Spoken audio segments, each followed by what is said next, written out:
Everybody, Scott the Tech Guy here at NAB 2012. We're at the Atomos booth with the CEO of Atomos, Jeremy, who's got a big announcement about a brand new cutting edge product called Ninja 2. He's going to tell us about it. Jeremy, what do you got?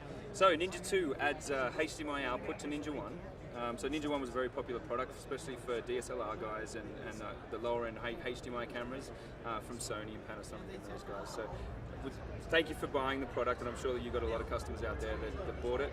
We've now upgraded Ninja 2 to be, basically, it has a 800 by 480 screen, which is double the resolution of the old screen, so screens have moved on. And we've put a HDMI output on it, so it means you can record directly to ProRes and then play it out on your big screen TV, and that is amazing quality that most people have never seen because the broadcast MPEG quality is coming down the cable. This is great. So tell me a little bit about the features.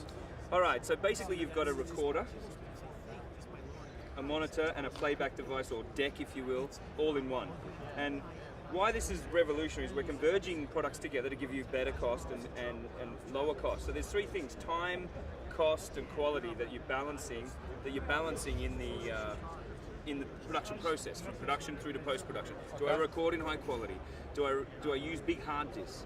Cost me a lot. Or do I just do the camera internal recording? But then when I get to the edit, it's really difficult and I can't color correct well.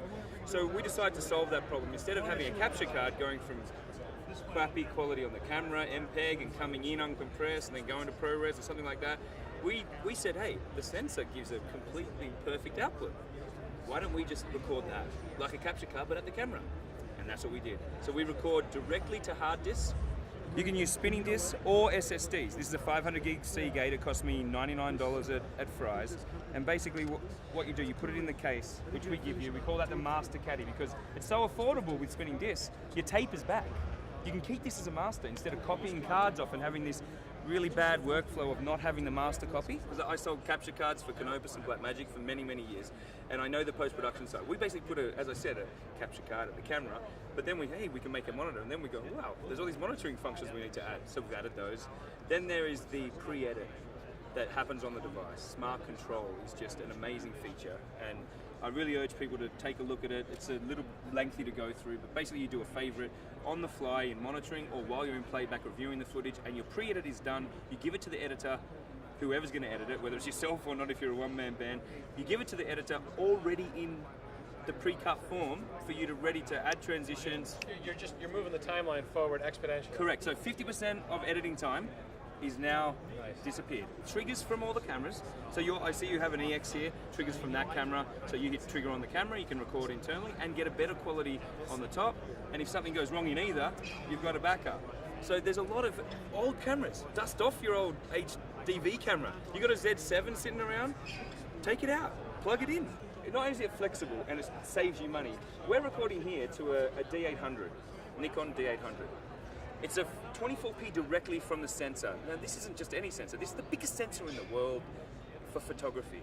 And we're ripping 24 frames a second off it, and in HD, and sending it out in 422, 8-bit. We record it in 10-bit. We add the color registry so that you can actually do color correction and computer graphics integration, so you don't get banding when you bring a 16-bit graphic in with an 8-bit graphic. So the advantage of recording to a codec that is a post-production codec are numerous. What codecs can you use from? Okay, so we do ProRes HQ, which is 220 megabits a second, 6:1 compression from uncompressed, which is perfect for today's machines, hard disks, CPUs, software's made for it, all those wonderful things. 422 is 150, we record to that. LT is 100, we record to that. Proxy in ProRes is 45, we record to that. DNX HD 220X, which is the 10-bit version, we record to that. 220 megabits, of course. The 220 in 8-bit, we record to that, which is an old broadcast type of standard. Then we do the 150, which 145 I think it is, DNX HD 145. That is 8-bit, and obviously a little bit lower bit rate. Then there's the 100 DNX, which all the broadcasters seem to have archived in from DVC Pro HD and all those formats. And we have the 36 proxy from DNX. So needless to say, extremely versatile. Very versatile. Quickly, a little bit about the battery life. We have continuous power where the one battery depletes, it swaps across to the other side, you take that battery off, charge it, so you should never run out of power. And look, it's $995, including all the kit, Everything together, $995. And I've got to tell you, Under $1,000. under $1,000, dude. Ninja 2 is available on the 30th of April. We'll be shipping from Hong Kong. So in the US probably the following week. So very soon, next couple Very, weeks. very soon.